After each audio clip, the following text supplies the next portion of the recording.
À la fin de cette vidéo, tu n'auras qu'une envie, c'est de prendre un billet, partir à la découverte du monde avec toi-même. Intro.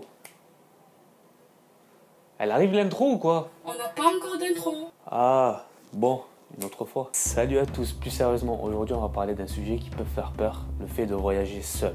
Ma vie a complètement évolué le jour où j'ai décidé de partir faire un petit road trip en Italie. Ce petit séjour n'a pas seulement changé ma façon de penser ou de voir les choses, mais a carrément changé ma façon de faire et de vivre. Aujourd'hui j'ai beaucoup plus confiance en moi et j'ai qu'une envie, c'est réussir et atteindre tous mes objectifs. Ça a été un déclic pour moi car je pense sans ce voyage je n'aurais jamais autant appris sur moi, ni découvert cette passion qui me fait gagner ma vie aujourd'hui. Je suis parti dans plusieurs pays seul et ça m'a permis de me retrouver avec moi-même et d'affronter les difficultés. Oui, ça peut arriver des difficultés en voyage bien sûr. Par exemple en Islande, j'ai vécu une tempête de neige, je ne voyais pas de là à la caméra, mais ça je vous le raconterai dans un autre format. Rentrons dans le vif du sujet, voyager seul c'est quoi? Déjà tu attends personne, tu prends ton billet et tu fais ce que tu as envie de faire. Mais il faut avoir ce courage de partir seul. C'est le mot seul qui peut te faire peur. À ce moment-là dans ta tête, il y a beaucoup d'éléments qui peuvent te freiner. Est-ce que tu penses qu'en étant seul tu risques de t'ennuyer, de n'avoir personne avec qui parler, ni de partager des moments? Rien n'est certain.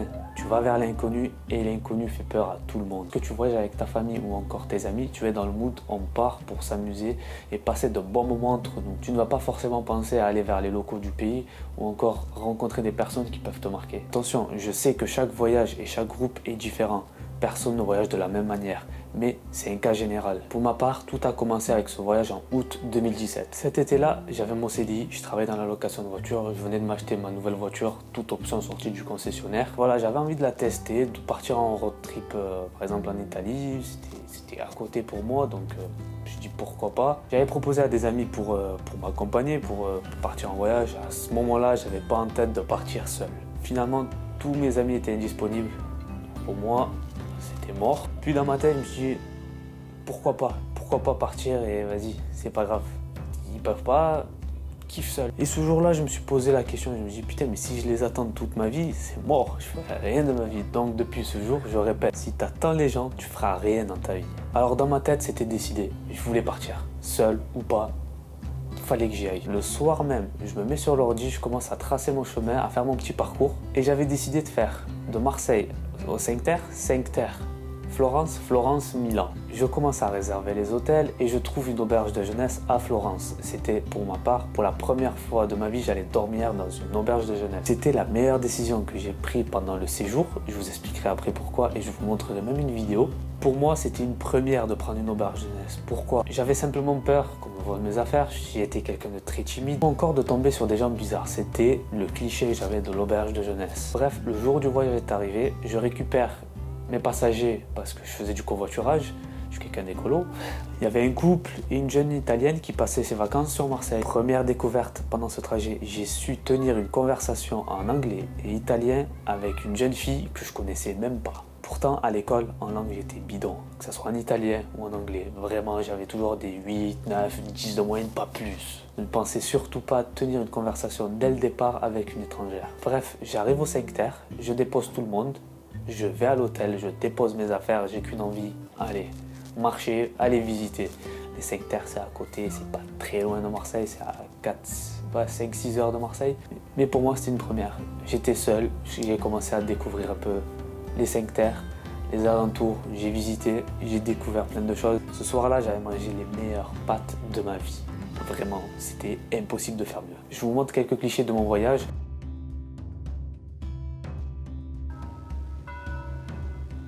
Trois jours après, fini les 5 Terres, direction Florence. Cette fois, je suis seul dans la voiture, il n'y a personne. Je fais les 5 Terres, Florence. J'arrive à l'auberge, j'entends les mouches voler. Personne parlait à personne, tout le monde était sur son lit, lisait un livre, personne parlait à personne. Je dis, waouh, pour moi c'était tout le monde se parle, tout le monde discute, mais là, rien, que dalle. Bref, je sors de l'auberge, je commence à visiter la ville, c'était un coup de cœur. Florence, c'est la plus belle ville que j'ai vue, c'est un musée à ciel ouvert, tu peux pas faire mieux. Je continue ma visite, aucun transport, tout à pied, j'ai rien pris du tout. Moi quand je voyage, c'est en mode à pied. Tu dois te perdre dans les ruelles en fait. Bref, je rentre à l'auberge, visite finie pour moi. Il y avait le match qui allait commencer. Je rate pas l'OM. Oui, même en voyage, je rate pas l'OM. Il y avait seulement 2 personnes dans la chambre, une fille et un gars. Le gars, il dormait, la fille, je sais pas, était dans ses pensées, sur le téléphone, je sais plus. Bref, je suis sur mon lit, elle est sur son lit, le gars aussi, et personne parle à personne, comme d'hab. Bon, le monsieur dormait. Et d'un coup, je sais pas, ça m'est passé par la tête, je commence à lui parler. Je lui dis, ouais, tu es d'où? Je sais pas. Bon, la petite lampe, elle s'allumait au-dessus de ma tête et je lui dis, vas-y, pourquoi pas, allez, lance. Tu es seul, parle. Je lui demande elle est d'où et tout, bien sûr, tout en anglais. Et en fait, c'était une Irlandaise qui habitait à Londres. Et de là, on a commencé à entamer une discussion. Elle a duré pendant 2 heures. Et là, bim, grosse découverte. J'ai tenu une full conversation en anglais. Bon, des fois, je disais wait, je tapais sur Google Traduction ce que ça voulait dire et je lui montrais. Mais sinon, full en conversation en anglais, c'était une première pour moi. Jamais j'aurais, je vous promets, jamais j'aurais cru dans ma vie avoir une conversation de tous les sujets. Harry Potter, le Marseille, je lui ai fait connaître Marseille. Elle ne connaissait pas Marseille, je lui ai montré les calanques, elle a kiffé Marseille. Je pensais être nul en anglais, je vous le promets. Là, d'un coup, je parlais avec une personne étrangère que je connaissais même pas, comme si c'était une Française, mais tout en anglais. C'était mon premier vrai contact avec une personne étrangère. On a fini la soirée, on était 5. Il y avait un Brésilien, un Chinois, une Irlandaise, une Russe. À la fin de cette soirée, je vous laisse découvrir ce qui s'est passé maintenant.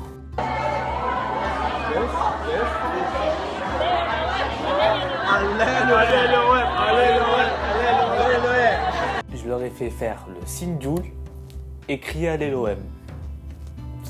Bonheur pour un Marseillais. Vraiment, plus sérieusement, jamais j'aurais cru tenir une conversation avec un groupe. Mon séjour à Florence s'achève, je dis au revoir à tout le monde et direction Milan. Arrivé à Milan, je visite la ville, je mange les meilleures pizzas, je me régale. Retour à Marseille, je vous promets, je suis arrivé à Marseille, j'avais qu'une envie, c'était rouvrir la porte, partir en voyage direct. Vraiment, c'était mes plus belles vacances de ma vie à ce moment-là.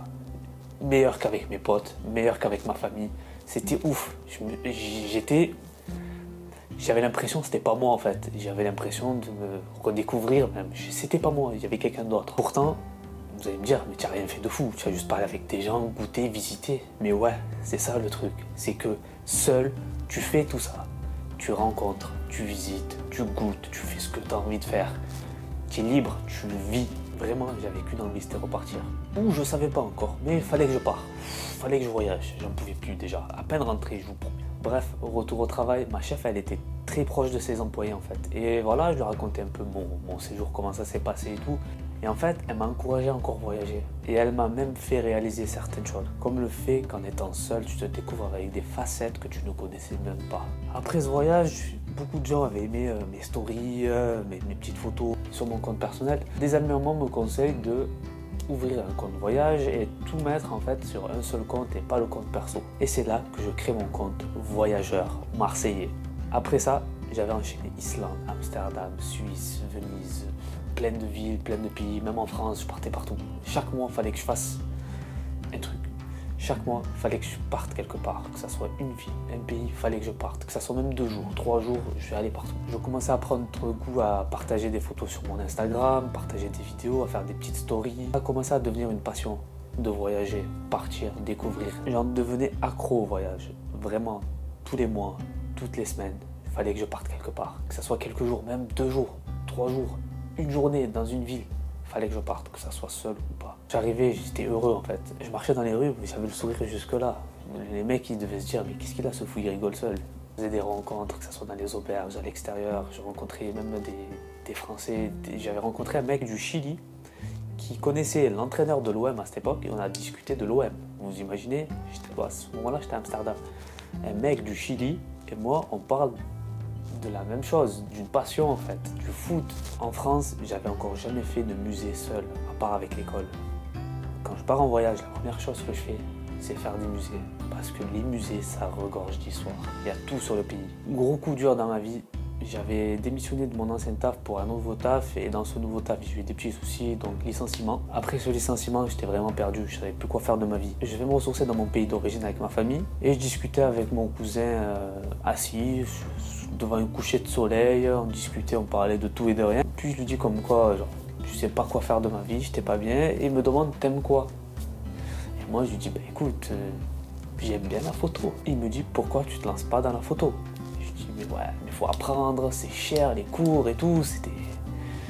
C'était trop pour moi. En plus, dans ma tête, j'avais 24 ans. Je me dis, ça y est, c'est trop tard. Je vais pas apprendre un métier maintenant. Je vais avoir du retard. C'est mort. Et il me convainc de tester. Il me dit, quand tu rentres, teste, essaye et tu verras. Dans ma tête, je dis, vas-y, pourquoi pas, allez. Je rentre en France. Je commence. C'était en septembre 2018. Ouais. Septembre 2018. Je commence à apprendre la photo sur un site, c'était une formation en ligne. Et je commence à apprendre petit à petit, j'achète mon premier appareil photo et je pars en Irlande. Je dis, je vais tester mon appareil. Et c'était pas ouf. Je dis, mais quand même, j'ai appris la théorie et tout. Mais en fait, il ne faut pas que de la théorie. Faut être sur le terrain aussi. Mais j'ai pas lâché. J'étais déterminé à réussir dans la photo. Je voulais que ça marche. Je voulais même que ça devienne mon métier. Je voulais être photographe. De voyage, de mariage, je sais pas. Je voulais être photographe. Pendant mon apprentissage, j'ai découvert aussi la vidéo. Donc c'est devenu photo et vidéo. J'aime la créativité. Je déteste faire tout le temps la même chose. D'ailleurs, c'est pour ça que je me lance sur YouTube. Jamais fait. Je me lance, je sors de ma zone de confort. Et verdict, 6 mois après, je suis auto-entrepreneur. Je travaille à mon compte, je fais mon premier mariage, je travaille pour des entreprises, j'ai mon premier salaire. Pour moi, c'était parfait, c'était magnifique. Aujourd'hui, je fais des mariages, des courts-métrages, je travaille avec des entreprises. J'aime provoquer de l'émotion dans mes vidéos de mariage ou encore dans les photos. À la fin de mon travail, quand je rends la vidéo ou les photos, on me remercie, on me dit tel ou tel compliment, on m'a déjà acclamé, ça a déjà crié mon prénom. Une petite dédicace au Akar. Mais voilà, des étudiants ont créé mon nom pendant 10-15 secondes parce que voilà, le travail fini, c'était magique. Et ces moments-là, c'est juste quand tu travailles à ton compte. Et ces moments-là, tu les kiffes parce que tu travailles dans ce que tu aimes et les gens aiment ce que tu fais. En faisant ça, mon travail est reconnu à sa juste valeur. Ce qui est bien, c'est que quand tu travailles dans ce que tu aimes, tu le fais de bon cœur. Et à la fin, on te remercie 1000 fois. Et ça, en fait, qui te donne confiance en toi. C'est que ces gens-là qui t'ont remercié, qui ont kiffé ton travail, et toi, tu vas encore plus kiffer ton travail et ces gens-là, et tu vas encore plus t'épanouir dans ton travail. Bref, ma conclusion, c'est quoi? C'est qu'en fait, tout est parti de ce voyage-là. Ma vie n'aurait peut-être pas changé si j'avais pas décidé de partir ce jour-là. Ça m'a permis de me connaître un peu plus, de me retrouver et d'avoir encore plus confiance en moi. Avant, j'avais pas du tout confiance en moi. Aujourd'hui, j'ai beaucoup plus confiance en moi. Je tente même des choses. YouTube, jamais j'aurais cru lancer ma chaîne. Et aujourd'hui, j'ai une chaîne YouTube, c'est n'importe quoi. En fait, chaque fois que tu voyages, tu crées une histoire en toi. Même une histoire à raconter, que ce soit à tes futurs enfants, à tes enfants ou même à ta famille, à tes amis. Tu peux même te découvrir et découvrir une passion en toi que tu n'aurais jamais cru qu'elle était enfuie en toi en fait. La photo, j'avais jamais pris de photo de ma vie. J'avais encore jamais utilisé un appareil photo de ma vie. Grâce à ce voyage, aujourd'hui, je suis à mon compte, je fais ce que j'aime et je travaille dans ce que j'aime. Pourquoi? Pas toi, tenter ta chance, prendre un billet et voyager seul. Va te découvrir, va découvrir des choses que tu n'as jamais vues, va vers l'inconnu, n'aie pas peur. Pourquoi pas, comme moi, découvrir quelque chose que tu aimes et en faire ton métier, que ce soit dans le voyage, dans la photo, dans la vidéo, tout est lié en fait. Bon, c'est un peu compliqué de vous dire prendre un billet et de voyager aujourd'hui à cause de la crise du Covid, mais quand tout redeviendra normal, j'ai qu'une chose à vous dire, partez et vivez votre histoire. Sur ce, j'espère que vous avez aimé la vidéo. N'hésite pas à mettre ton commentaire, ton histoire, ce que tu veux, mettre un pouce bleu, t'abonner à la chaîne et je te dis tchuss!